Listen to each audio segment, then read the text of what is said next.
Booker the drive, gets inside, leads in, knocked away and stolen by Holiday. Phoenix has the foul, and a ball throws it down. And a foul. Working against Butler, got downhill, couldn't punch it. Bam says, get it out of here.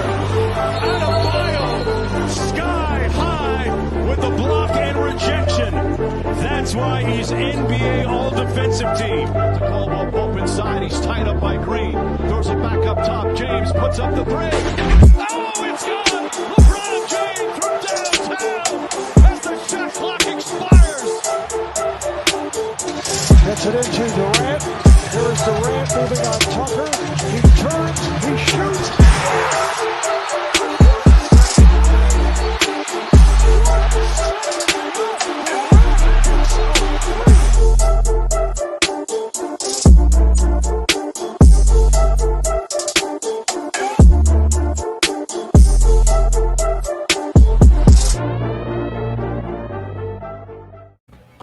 Good afternoon, ladies and gentlemen. Welcome to Deep from 3, presented by the Athletes Hub. I'm Devin Withers. As always, joined alongside Isaiah Hanson, Gary Sunnyberger. How are you guys doing today? Doing good. Couple games into the season. I guess like 2 weeks at this point. We're in solid going through it mode. We're doing it. There you go. Our teams aren't doing so hot, but the NBA is here. The NBA is underway. We're partway through. Anything can happen. So, we're not talking about them today. Promise. I don't know what you were talking about. Talk. I didn't even know the Heat had a game the past couple of days. I didn't even know. We're all good. Yeah. We have a great show. We have a great show for you guys.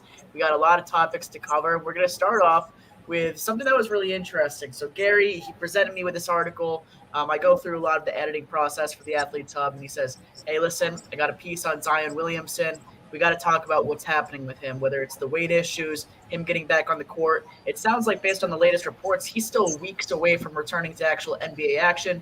Meanwhile, the New Orleans Pelicans are struggling, to say the least, in the Western Conference. So, Gary, talk a little bit about your article and, what you were talking about with that.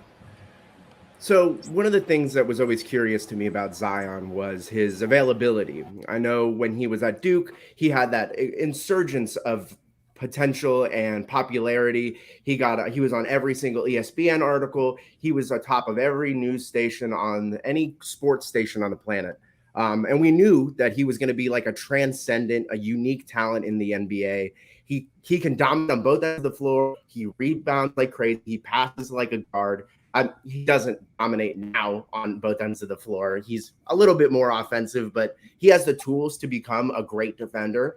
Last year, when the Pelicans played with him on the court, they were a 50-win team per cleaningtheglass.com. And while the defense wasn't always there, they were incredible. He's 6'7". He's dominant in the paint for a guy his size. The only thing we really have as a question mark for him is his injury history. I went through a list of every single injury that I could find that Zion had ever since he played AAU all the way through his NBA career. He had an injury in his AAU days where he fell on a slippery floor and hurt his knee, causing his, I believe it was his coach at the time, to pull him out for the rest of the season. There's the famous clip of Zion when he played for Duke. He plants his foot and he blows right through his shoe. I believe that was like a whole ESPN article where it cost Nike a bunch of money. Cost Zion a bunch of money too. And Summer League 2019, he played one half of basketball, the first game of the season, and then he got taken out for right knee soreness. Now, was that actually an injury, or was that the Pelicans just trying to play it safe? We'll never know. They're not going to let us know. But then not just a couple months later, he tears his meniscus in his, I believe it was his right knee in the 2019 preseason, and he misses 45 games to start the season. Towards the end of that year, or the end of the next year after COVID season and after the bubble, Zion missed with knee soreness in August 2020, but it was after the Pelicans were eliminated from the playoffs. So I'm really not sure where to put that in there. Is that just them being cautious with their superstar? But then you get into like the actual issues with Zion. He has a thumb sprain in April 2021, keeps him out a couple of games. He misses the final 6 games of the 2021 season with a fractured left ring finger. And then during this offseason, which I think is the most important one, Williamson underwent a surgery to repair the 5th metatarsal bone in his right foot. Now, this isn't anything crazy for athletes to go get off-season surgeries. We've seen guys like Kevin Durant and Kyrie Irving, and these guys get these surgeries in the off-season. It takes a couple of months for them to get back, but once they get there, those superstars know what they're doing. The problem that we have with Zion is reports from beat reporters with the Pelicans suggested that he was anywhere between 290 and 310 pounds this offseason. With a foot injury like that, you're not getting on the treadmill. You can't run. You can't do anything extraneous. So, he's in New Orleans, great food city. He's just sitting there trying to work back to health. But at the same time, he has that bigger frame. He's a big dude. He's 6'7". And I have a quote right here from NBADraft.net, the scouting report that was given to Zion when he was a rookie and being in the draft. It's quoted as saying, playing style in weight puts a lot of pressure on his legs and feet. The question begs to be asked whether he can stay on the floor for a lengthy NBA career. He will likely need to drop another 15 to 20 pounds in order to sustain his playing style. A 250 to 260 pound weight would be ideal. Now, if you've seen that video of Zion, if you go to the article on theathleteshub.org, the title is "What's Happening with Zion Williamson." You can go down into the article and see a Twitter link that we've put on where before a Knicks game, Zion was seen doing like side steps, sprints. He was kind of doing like the 3-cone drill that they do in the NFL. I guess the NBA too, now that I think about it, just to kind of try to warm up, get back on that knee, make sure everything's going right. And he does not look great. I think Charles Barkley even said he looks like if Shaq and him had a baby, which I think is hilarious. But it's concerning. He doesn't look in shape. If the Pelicans want to get an entire career out of Zion, there are things they need to address. They need to make sure that he's available, and when he is available, that he's actually healthy. He's had a minutes restriction for most of his career because of his health. And then just in general, they need to do a better job of building around him. I think the Pelicans have really, sold on their superstar. They've gotten guys that really don't fit with him. And while they had issues with their defense last year, it doesn't seem that they really addressed that at all in the offseason. They've got Valanciunas, who, although people do call him a stretch center, he really doesn't shoot threes all that much. You got Devontae Graham at point guard, a couple of young guys, Nickeil Alexander-Walker, who are, coming along, but not any defensive-minded players who are actually going to do what Zion can't right now, especially with his injury. When you get a guy like this, who is as successful as Zion can be, coming back from an injury is so important. And if you're giving him the offensive and defensive load like you expect him to do when he's healthy at the start, it's not going to go well. And in the article, I raised the question, if you were the Pelicans and you had to go redo the 2019 draft, would you take Ja Morant over Zion Williamson? I want to get your guys' opinion on this because I know it's been a little bit of a topic in NBA circles. Would you guys? I know just for a couple of stats here between the two of them in their careers, Zion's averaging 25, 7, and 3 on 60% shooting and 33% from the three-point line, where Ja has averaged 19 points, 4 rebounds, 7 assists on 46% from the field and 32% from 3. Now, Ja's numbers have gone up this season in a short sample size, but I mean, he's averaging 25, 5, and 7 right now. So there's no doubt that Ja has been good this year. But Isaiah, is there a reason that you see that you should have drafted Ja over Zion? Or do you think that the Pelicans made the right choice in taking the potential of the guy that they picked? Listen, because it's the Pelicans that we're talking about with the first round pick, I do feel like in a redraft, I mean, there's no shame on them drafting Zion back then, because who wouldn't? He was clearly the clear-cut first, draft pick, and you still would have an argument to placing him as the top guy just because of the upside that he has. But if I'm a team like the Pelicans who have struggled to really land like a big free agent, I mean, they've done pretty well with some trades. But just imagine how different their team would look like right now with, say, Ja Morant and Brandon Ingram and the other pieces that they had.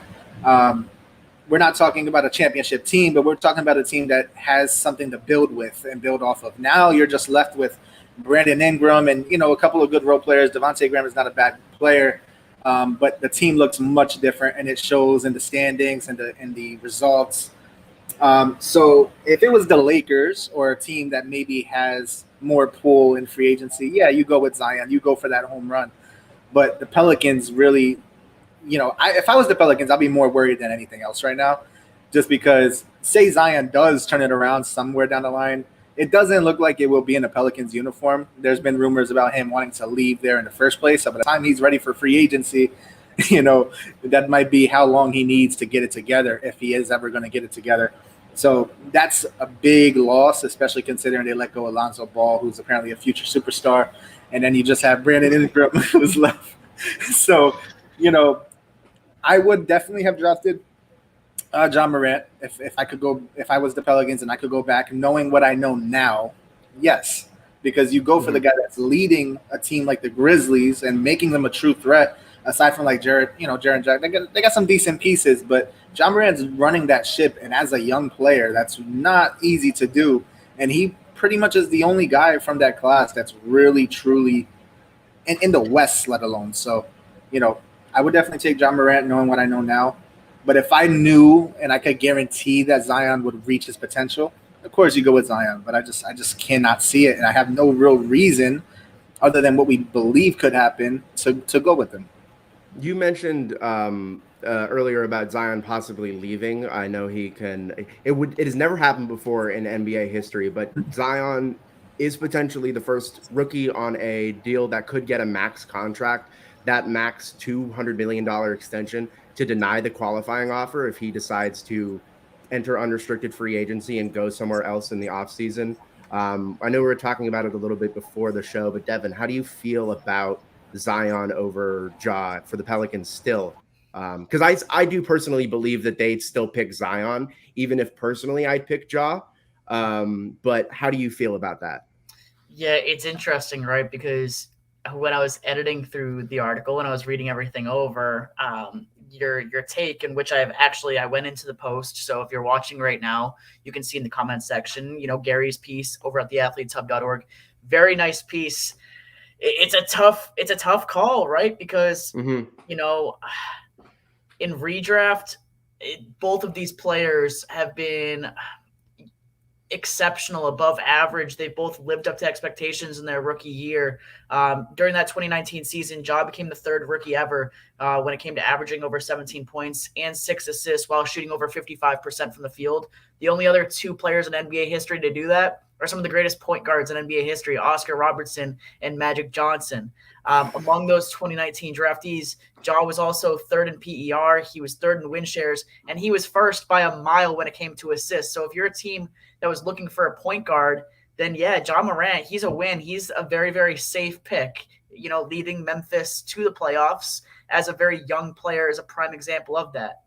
That being said, I don't know. I still think I would go, Iz brought it up a few times with the upside of Zion. When he's on the court, trust me, I get it. I get the injury concerns. The guy is 21, but he's also the fourth heaviest player in the NBA currently. I think the other one, I know one of them is Taco Fall, and there's two others that are, I forget off the top of my head, but Steve Van Gundy was one of the first people that stepped up in defense of Zion saying, hey, listen, when Zion was a rookie, his body fat was under 10%. Like, he is a bigger guy naturally. So I think most of the coaching staff in New Orleans was expecting him to get big, but nobody was expecting this. I do think that there's time to turn this around. In terms of the actual injuries themselves, there was a study in 2016 that said that 85% of the players at the NBA level return to their level of play when it comes to the actual Jones fracture that Zion suffered. But in 2017, there was also a study that only 57% of those same players return to their level from the actual stress fractures themselves. So I'm less worried about the Jones fracture. I'm more concerned about the actual stress fractures themselves. But for me, Zion, he's lived up to the hype when he's been on the actual court itself. He leads all the 2019 rookies when it comes to points per game, 25.7. His rebounds per game was 7. That was the most. And then his field goal percentage is the highest among non-centers in that class as well. He leads the whole entire class when it comes to win shares, ahead of Ja Morant, despite his low number of games. And his box plus minus is absolutely ridiculous when it comes to everybody else. The 3 players from the class that have a BPM above 1.0 are the undrafted John Conchar, Brandon Clark, and then Zion with more than a combined 4.6 for his BPM. So the statistics tell you that Zion, when he's on the court, he's absolutely ridiculous and he's lived up to the hype. But for me, at least right now, it's close. I know Gary was talking about it before, that everyone's talking about this Greg Oden, Kevin Durant case of the 1-2. I don't think it's that. I don't think that Ja Morant has the Kevin Durant-esque, and I don't think that Zion has the floor of a Greg Oden. I do think it's going to eventually even out. Like I said, you got to remember, Zion is only 21 years old. The point that I was going to bring up though was saying that, as soon as he was drafted to the Pelicans, the instant rumors coming out of camp was that Zion didn't want to be in New Orleans and he was probably going to leave when that rookie contract came up. I think he's going to even out. I just don't know if it's going to be with the Pelicans. I just don't see him leaving that much money on the table, especially with his injury history. I'm sure whatever team in free agency that throws the bag at him is going to throw the max contract. I don't think anybody is arguing otherwise. You'd be stupid not to, in my opinion. But at the same time, there is the concern of, if you're Zion, would you rather get the guaranteed money, or would you rather go play maybe in New York, or maybe for another team in the league who can actually contend? I know there's a couple of people saying that Zion and Luka would be a good pair together, or I'm not sure how they would work together in terms of defense, but as a offensive duo, that's insane. Is that going to happen anytime soon? No, we still got a couple of years to go until then. But yeah, I when I wrote the article, one of the things that I was really conscious about was the idea of Zion Williamson is a generational talent, and we can't forget that just because he's not playing this year. When he's on the court, the Pelicans are a potential playoff team. And I just hope for everybody involved that Zion can get healthy. He can go back onto the court and he can continue to just do what he does, which is score, dunk, and then just absolutely fill our Instagram feeds with highlights like crazy. I just remember watching him in college, just thinking to myself, like, this guy has not only the potential to be one of the greatest superstars in our league, but a 10-time dunk contest champion. I mean, he's ridiculous. So yeah, just to wrap it all up for that part, I really feel like Zion getting healthy is the number one concern for the Pelicans. And I don't care how many games they lose this year. It's all about Zion. I didn't want to bring up his name just because I don't want this for Zion, of course, but I really, when I think of Zion, I also think of Saquon Barkley and for the Giants, his size and everything. And you see that he's had such a struggle with staying healthy. We've never seen a guy, look, I'm not a skinny guy. Okay. I know once the weight is on, it's not easy to get it back off. And, things start to weigh on you a little bit more, no pun intended.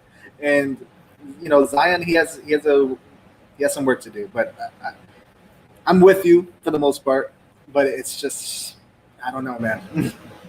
Yeah, absolutely. And like we said, both Ja Morant and Zion Williamson bring a very special talent to the game. I think the NBA is in very good hands with both of these guys when it comes to the future of the league, as we see some of these older superstars start to exit from their careers of playing. As we shift over to our next topic, we talk a little bit about the early trade market. It's never too soon to be talking about the rumors. Today, in the middle of the afternoon, after we already prepped everything, we can see, the Ben Simmons to the Celtics is becoming, a hot take. But aside from Ben Simmons and Kyrie Irving, let's start over with Isaiah.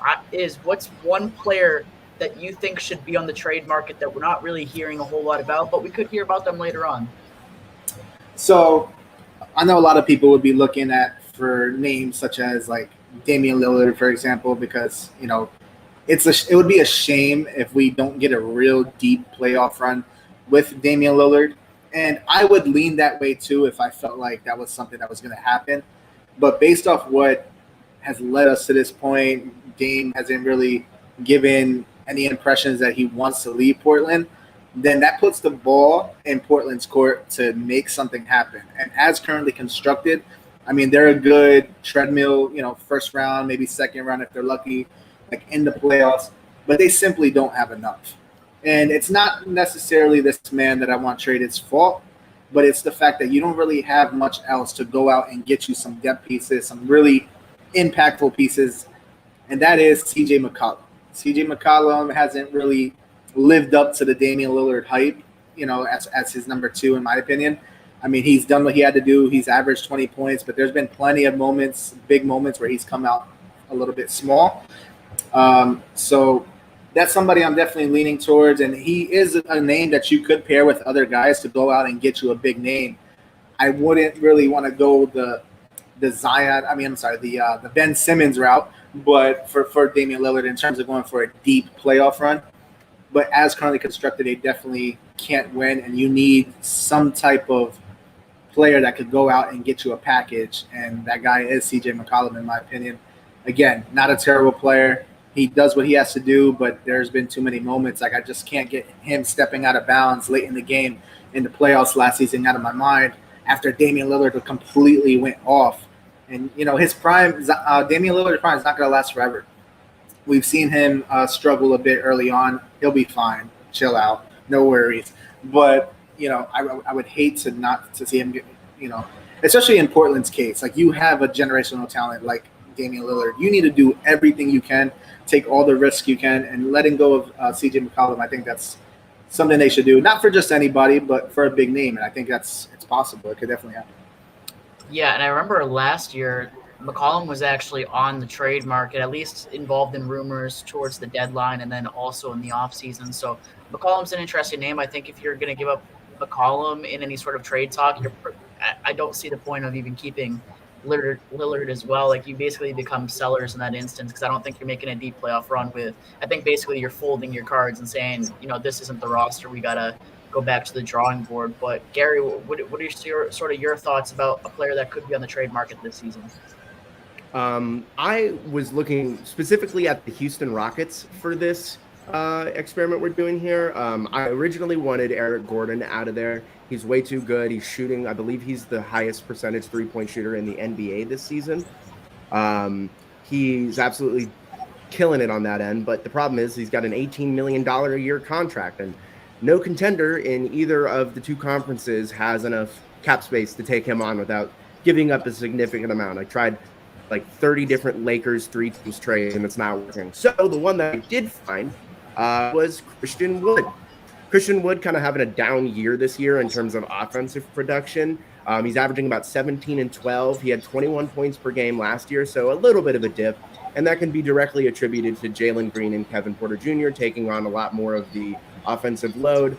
And, of course, you have guys who are they realize that Christian Wood is one of the better players on the Rockets, so he's getting double teams. He's having those issues as well. For Houston, he seems like a guy who's on a different timeline than the rest of the squad. And it might be a decent idea to see who they can get for him. He's 26, and probably at this point in his career, this is the best he's going to be. Maybe he has a little late season resurgence or a late career resurgence for this year, but honestly, if you can see what you can get for him now, I would be happy to see that. I personally have a pretty cool trade with the Charlotte Hornets, acquiring him for Mason Plumlee and PJ Washington, maybe a first-round pick or two, maybe some seconds. Pretty much it gives the Rockets a little bit more of a chance to get a decent player in PJ Washington who they can get going a little bit more in their system, a guy who can shoot on the wing, but also a guy who can fit their timeline a little bit better. And Mason Plumlee's just a solid defensive big. He's going to be able to go in there and play the minutes you want, stand where you want to get your guards some decent shot attempts and not take the ball away from your main scorers. And then from Charlotte's side, you pair up LaMelo Ball, you pair up a incredible Miles Bridges this year, most improved player, leader for sure. And then you put Christian Wood on that team, a pick and pop big man who can defend and get to the rim. I could see that going really well for the Hornets. And if you can get enough, if you can trade for him without giving up too much of the team that has made you good this season so far, I would do it. Yeah, they would have to add picks to sweeten the deal because Mason Plumlee and PJ Washington aren't gonna do it themselves. But yeah, I would like that trade for the Houston Rockets and for the Hornets. Yeah, that one's interesting too. I do think you're right, and you saved yourself right there where you said, I do think that you're going to probably have to throw in a few picks, whether it's first round, second round.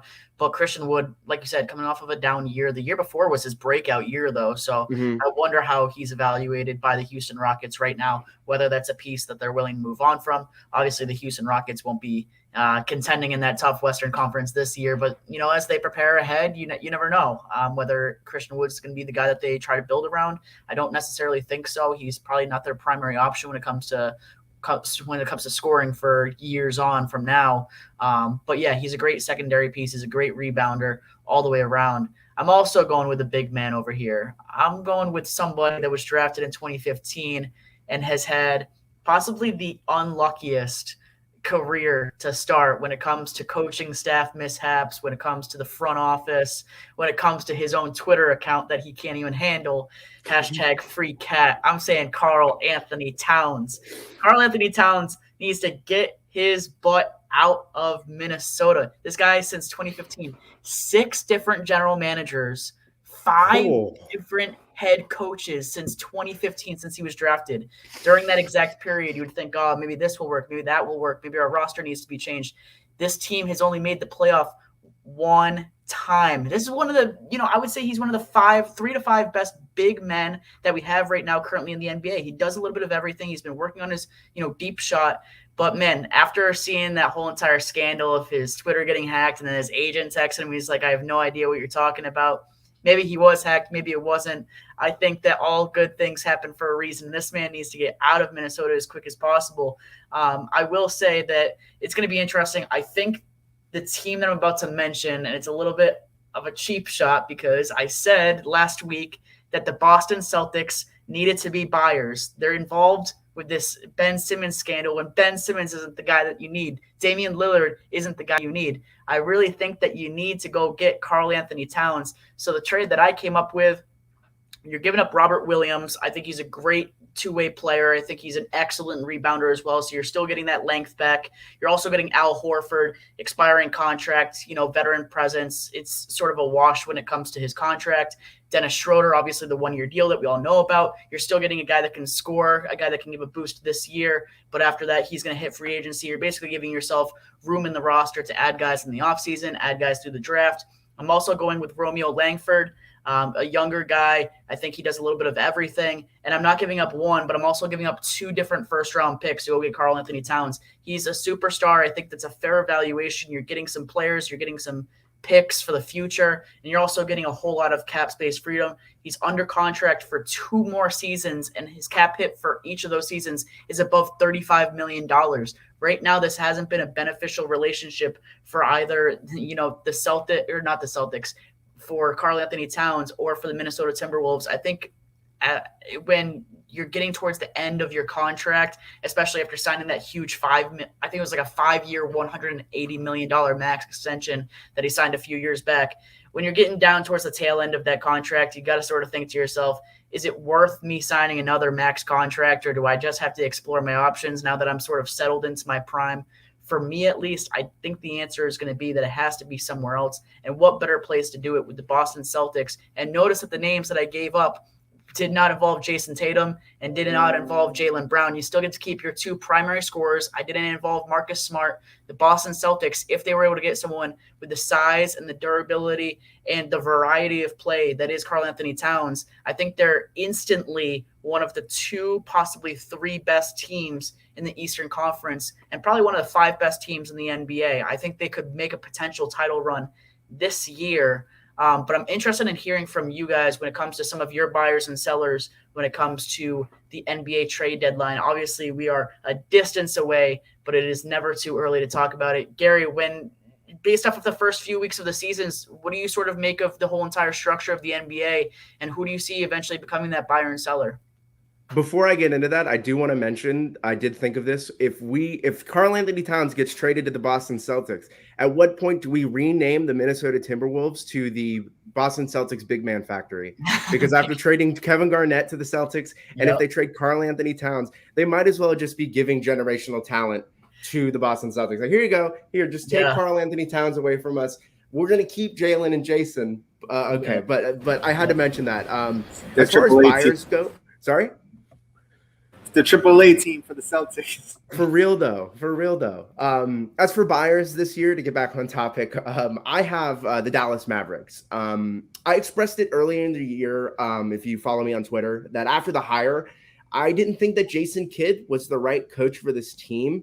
I didn't expect them to drop this much in terms of offensive production either. Just a couple of years ago, they had literally the greatest offensive season in NBA history in terms of efficiency and offensive rating. Last year, even with a little bit of a change in that, they were 9th in offensive rating. And this year they're 23rd, which is like a big yikes from me. And it really just has to do with Porzingis and Tim Hardaway Jr. having a kind of a down year in terms of scoring production. Can Porzingis even stay on the court? That's another question. But if you are Luka Doncic and you've been compared to the likes of Magic Johnson and LeBron James, you should be a little bit concerned that this is a guy who you're not surrounding with enough talent. That being said, by himself, if he's as good as those two guys and he becomes that, he should be able to carry the offensive load by himself. But that's another story for another day. Looking at the team, they have some tradable contracts on the books. They've got Maxi Kleber that they have at $11 million who they can get rid of. And if they aren't too keen on keeping some of their longer tenured players, I expect Dallas to be active at the trade deadline to acquire another young talent. I'm not quite sure who that might be. They have a lot of issues in terms of team construction with how many shooters they have on the court, with having some defenders not being able to play as much from the point guard position. But I digress. I think that Dallas is a good team. They're 6-3. They're 3rd in the West. But at this point, if you're trying to get Luka, that guy who can ascend to another level and make him the MVP candidate that you want him to be, you need to surround him with some better players. Luckily, they've been decent, so it hasn't come up too much. But if you watch Dallas games, Luka's production hasn't been as great as it used to be. And a lot of that has to do with coaching. A lot of that has to do with other players getting to handle the ball more. I believe it's Jalen Brunson's been getting a lot more of the offensive load on that end. But yeah, I see the Dallas as buyers by the trade deadline and possibly in the offseason this year. But I'm interested to see who you guys have for buyers. Yeah, and I know for me at least, my Karl Anthony Towns, take sort of shifted into, I think the Boston Celtics have to be buyers. I've reiterated that. Originally, I said that back last week in that episode about how I didn't think that Jaylen Brown was the guy. And I foolishly decided that I was going to bet on one of the games. I forget who the Celtics were playing, but I bet on Jason Tatum to score. I think it was like over-under was like 25.5 points, and he was supposed to go off. I think it was against the Orlando Magic, and he ended up shooting like 3 for 15 from the field. And then, of course, Jaylen Brown goes off that game. But the thing is like, it's so hard to get both of those guys to get going at the same time. Marcus Smart said it best. They have to share the ball more. So that's going to be when they finally click. But yeah, I think the Boston Celtics have to be buyers. But I'm definitely interested in hearing from you when we're talking buyers when it comes to the NBA season. What's the first team that comes to mind for you? Now, look, I know normally this discussion, like Gary was on point with going with the Mavericks. You're on point with going with the Celtics. You want teams that are like to take the next step and become deep playoff threats, or in like the Mavericks case, you just want to kind of secure a playoff spot and like have a little bit of a safety net. I understand those philosophies, but I'm going for a team that I feel like is maybe 1 or 2 paces from winning a championship this year. And that is the Golden State Warriors. And I know it's easy to say now when we're 8-1, but I was saying this at the beginning of the season. I said, just watch how good this team's going to be. Let's just see how much better they will get with Klay Thompson returning. And that right there is an acquisition right there, getting Klay Thompson back and spreading the floor even more. But I feel like the Warriors have some pieces, such as Andrew Wiggins, James Wiseman, some of the draft picks that they've had. They have pieces to go out and get yourself another big piece. Who knows? Maybe Karl Anthony Towns. I don't know what the cap space is looking like. But, the Golden State, like they've been aggressive in the past when it comes to going, grabbing who they need. And they're already a deep playoff threat as is. But I'm talking about winning a championship, beating the Bucks, beating the Nets, beating the Lakers.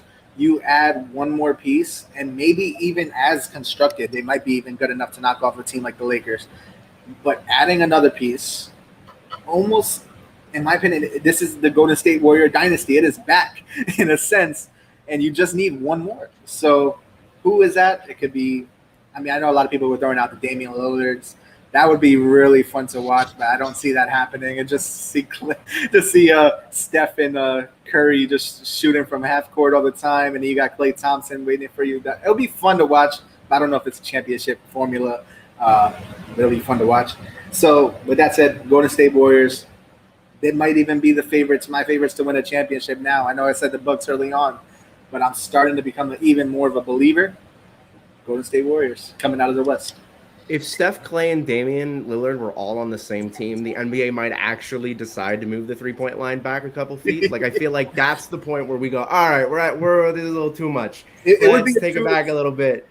They're going to have to cut off the corner threes. PJ Tucker's going to go out of the league. We're going to have all those things going on. It would be a true experiment. Like, what would happen if we took 3 of the best 3-point shooters and just strictly lived behind the arc? That would be really fun to watch.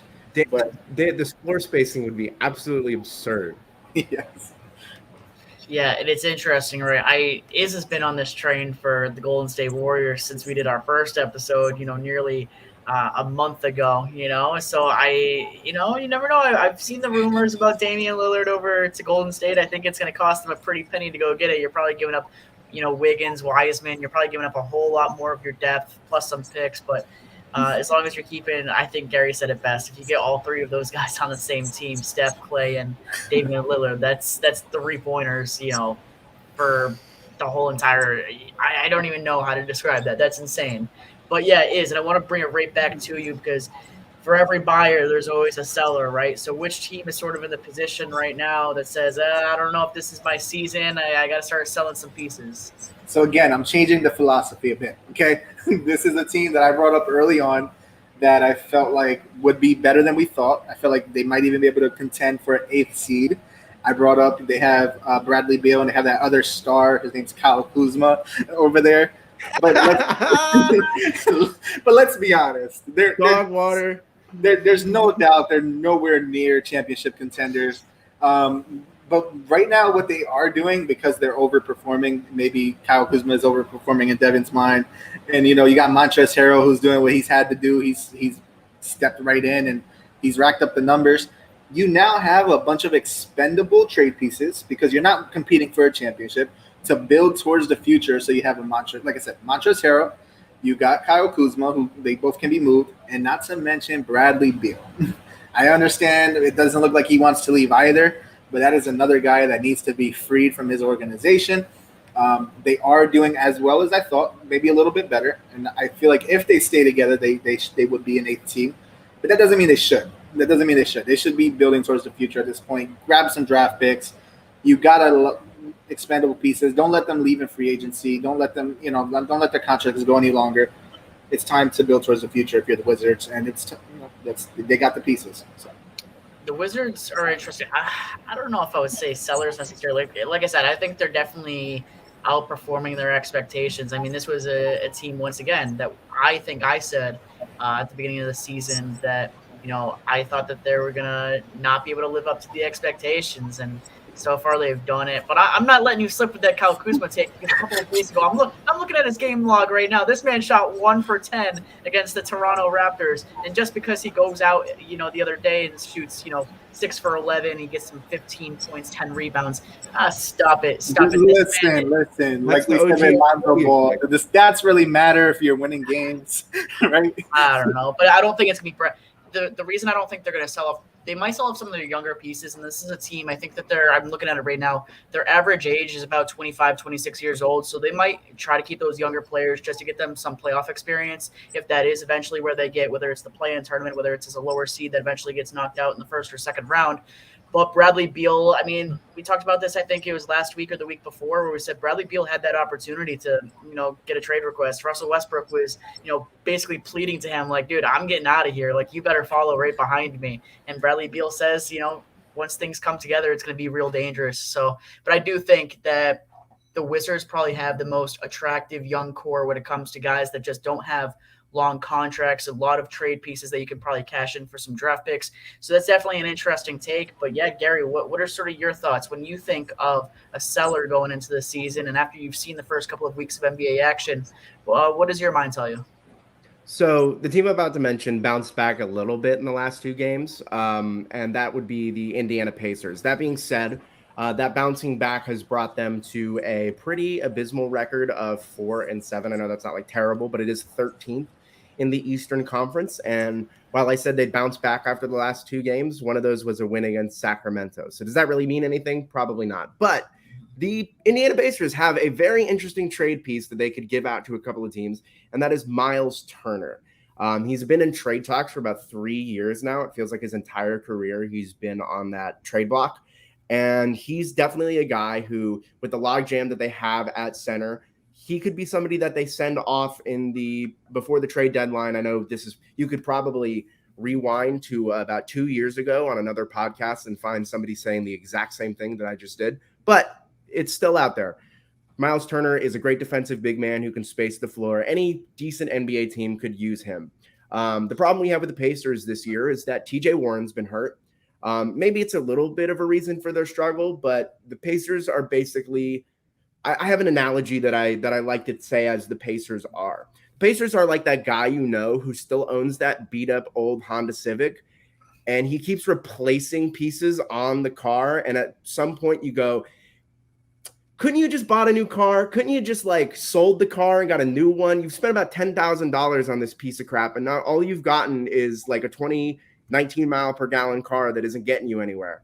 The Pacers need to blow it up is basically what I'm saying. They need to take that thing to the junkyard and get a new one.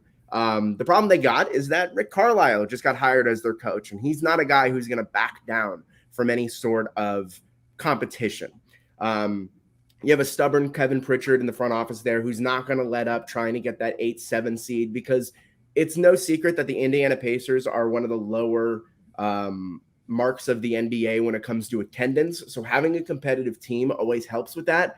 But as far as the franchise goes, it's about time to relinquish the control from that 7 and 8 seed mindset and give back to that. Let's sell. Let's get guys off of our books. They've had a pretty good resurgence from Chris Duarte. He's been a great pickup from the draft this year. But with LeVert, Brogdon, TJ Warren, Miles Turner, and Sabonis all needing the ball to succeed in some way, I wouldn't be surprised if, we get towards the trade deadline and one of those 5 are mentioned in some sort of package to get some younger players and picks from another team. These are guys who all can contribute to winning basketball. And at some point, you have to look back and think, should we have done this a couple of years ago? Should we have retooled the way that we did? TJ Warren went off in the bubble, and that kind of gave them a little bit of hope for him. But I really don't think that the Indiana Pacers are on a good track to compete in the future. And at some point, we have to look and think that they might have just be settling for mediocrity for the rest of the existence of the franchise, because at least since Paul George has left, that's all they've done. They've just settled for, all right, let's be a 7 seed. Let's be an 8 seed. Yeah, they've gotten to the 4th a couple of times, but at some point we need to have the conversation of, hey, Pacers, get rid of everybody, give it to the young guys. Let's just get some actual superstar talent in the draft for you, because I don't see what they're going for. I don't get what they're doing right now. Yeah, and that's a good point too, because the team that I chose is in a very similar position as yourself, Gary. Just happens to be basically the Indiana Pacers of the Western Conference is what I would like to describe them as. And it's the San Antonio Spurs. I think the Spurs are interesting because the report came out before the season even started that the general belief is that Greg Popovich is going to retire after the season. So it sort of just begs the question, your team's struggling. They're below average right now. And then I'm looking at their schedule right now. Their losses are teams that are, decently good. But when you start the season off with a 99-94 loss to the Oklahoma City Thunder, you're probably not going to be going anywhere. Losses to the Dallas Mavericks. They also lost to your Indiana Pacers, where they got blown out 131-118. You lose to Dallas. You do lose to the Lakers, you lose to Milwaukee, you lose to Denver. And by the way, the last 4 teams that I all mentioned were teams that were back to back against each other. So you're getting beaten up by the good teams. And it sort of just begs the question of, okay, so if I get into the playoff tournament, how many games am I actually going to end up winning in this tough Western Conference? Obviously, I think that Murray is a star in the making. He's very young. He has the ability to score. Through the team's early season, I'm counting out 1, 2, 3, 4, 5 times in a row in the first 6 games that Murray was their top scorer.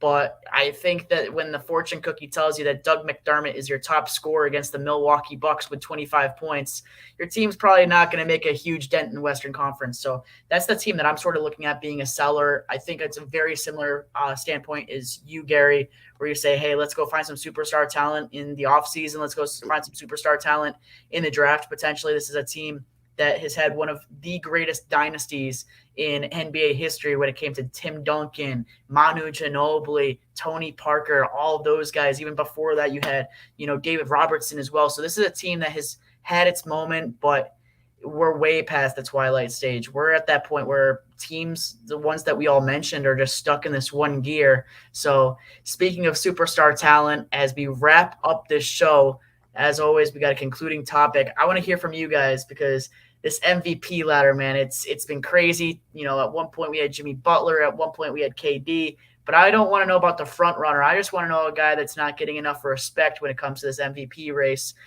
Gary, let's start with you. What's one guy that you think isn't getting enough credit when it comes to this premature MVP discussion? So I want to clarify with this is that apparently this year we've become a Bulls podcast. We are all in on the Chicago Bulls. Everybody here thinks that the Chicago Bulls are the greatest team on the planet. So with that being said, my fringe MVP candidate and a guy who I don't think anybody expected to be here at the beginning of the season, DeMar freaking DeRozan. He's averaging 27, 6, and 3.5 assists. And not only is he lighting it up from everywhere on the court this year, his team is playing great too. They've got a great record. They're doing well. At this point, DeMar DeRozan is shooting the greatest percentages he's ever shot in his entire career. And I wrote this down in my notes, and it's in all caps, and it strictly just says, DeMar DeRozan is shooting 42% from 3. And then there's an expletive. We're a family-friendly podcast here. But I'm going to be DeMar DeRozan's biggest fan for the rest of the season. So, yeah, let's get all in here. Big Bulls huddle. The wait is over. You've got a fun team. And the purgatory, at least temporarily, is over. While DeMar is on the court, the Bulls are playing at literally a pace to win 65 games. That's not a joke. That's a real stat from cleaningtheglass.com, one of my favorite websites. Shout out to them. They basically, when DeMar DeRozan is on the court, the team plays at a championship level. He's shooting the most mid-range shots in the league, which are more open than they ever have been. And he's making 44% of them, which is very good for somebody who shoots as many as he does. My favorite stat, DeMar DeRozan was drafted as a shooting guard. And for the Bulls this season, he's playing 60% of his minutes at the power forward position. It'll be crazy to look back on DeMar DeRozan's career and see him drafted playing like 90% of his time in the Raptors as like a point guard, shooting guard combo to then immediately be thrown the back half of his career playing at the 4. It's just weird. He's in the last 2 games, they've lost against the 76ers, but DeMar put up 37 and 10 in the first one, and then 25 points, 4 rebounds, 4 assists in the last game he played. So the production's there. When the wins aren't coming, he's still performing. It's not like the team is dictated on his performance. So when he's doing great, it matters that the other players around him fill in those gaps. They're 9th in offense and defense this year, and they're 29th in the league in threes. That's an insane stat as well. We've seen multiple years previous of this one that the team that has the best offense is most likely the team that's shooting the best from 3. He gets them to the line a lot. 37% of the team's free throws are from DeMar DeRozan. And we haven't even mentioned that he's playing alongside another almost 27 point per game scorer in Zach LaVine.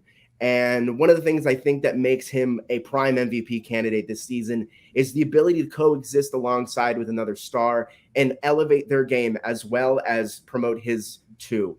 It just makes it all the more impressive. And I'm going to be sitting here watching DeMar DeRozan for the rest of the season, really kind of hoping that a guy who got a lot of discredit when he went to the Spurs after the Kawhi trade, I really just hope that he gets that career resurgence towards the back end that makes people respect him more. And believe it or not, he's going to be in the NBA Hall of Fame.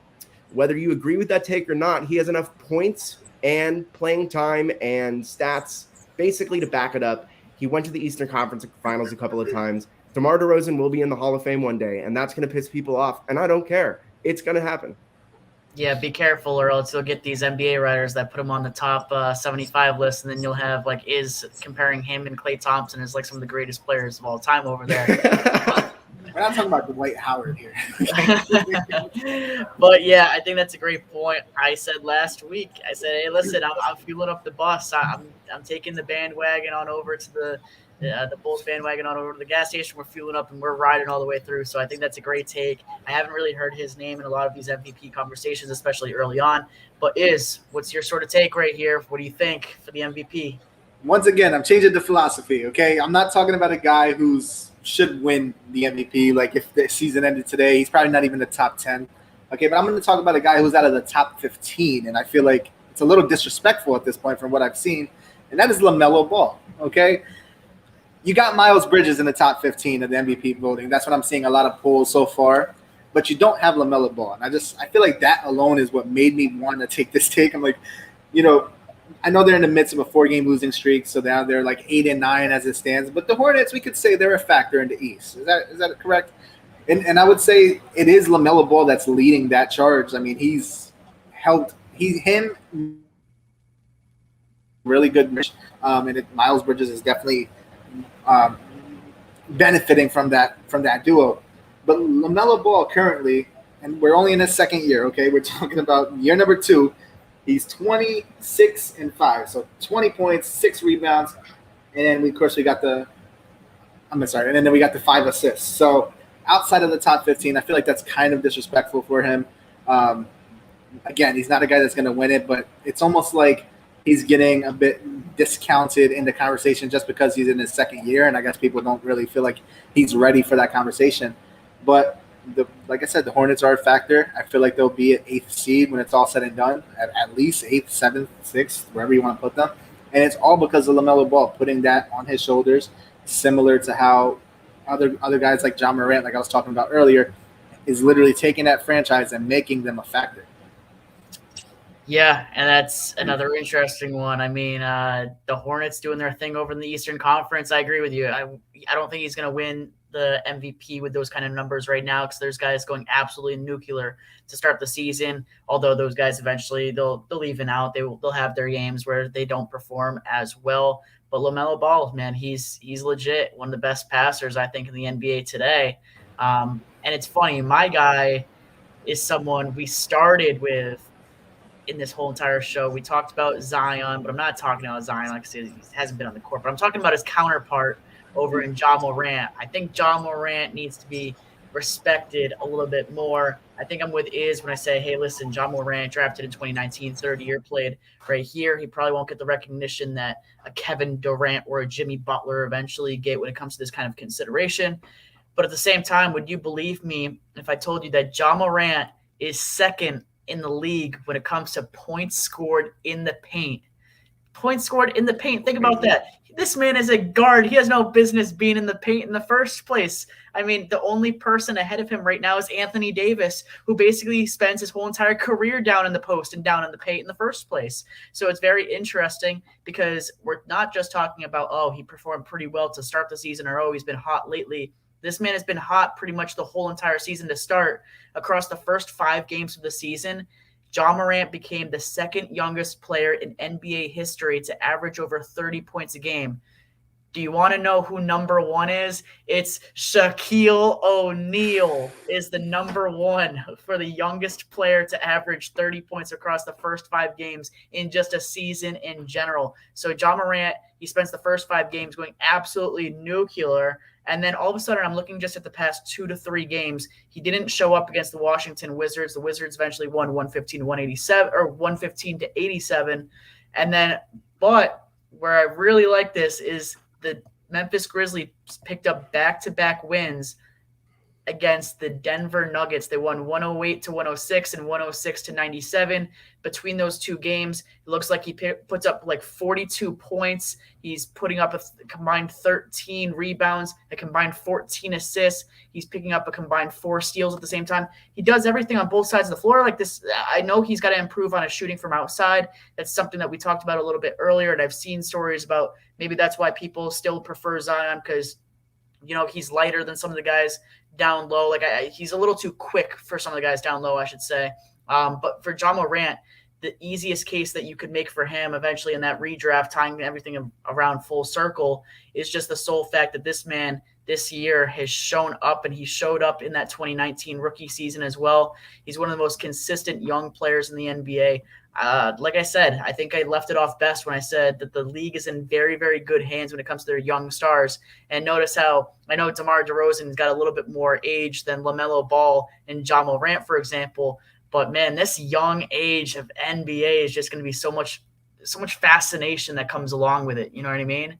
But this has been this has been an excellent show, guys. I'm glad that we got to do this. 4 episodes down and in the books. If you enjoy our content, we obviously linked over Gary's article, for example. We have a lot more NBA content to come.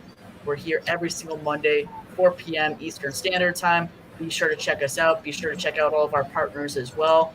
And we will see you guys next week. Peace out. Happy birthday.